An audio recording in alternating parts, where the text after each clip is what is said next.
मिले बिस्मिल्लाहिर्रहमानिर्रहीम इन्ना आतैनाकल कौसर जो रहमतुल लिल आलमीन सल्लल्लाहु अलैहि वसल्लम जालियों के सामने आपके रोज़े के सामने मस्जिद नबवी में हाज़िरी पेश कर रहे हैं और कुरान ख़वानी भी की है कुछ देर पहले।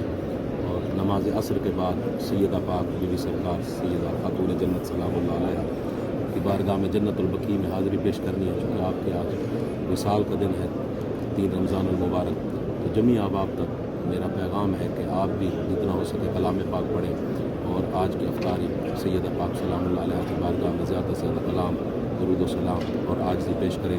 सैयदा पाक की बारगाह बहुत बड़ी बारगाह है। अल्लाह रब्बुल इज़्ज़त उनका सदका, उनके बाबा हुज़ूर रहमतुल्लाह लिल आलमीन का सदका, उनके बच्चों हसन हुसैन सैयदा ज़ैनब का सदका, उनके शौहर मौला कायनात कुल ईमान मौला अली शेर खुदा करम वजहुल करीम, उनका सदका हम सब पे करम फरमाए।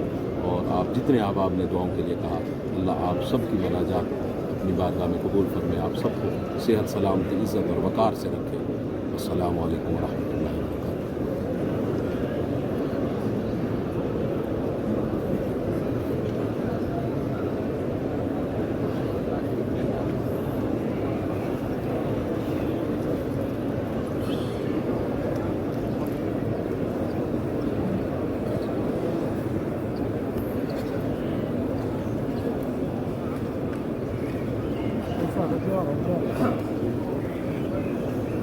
Thank you.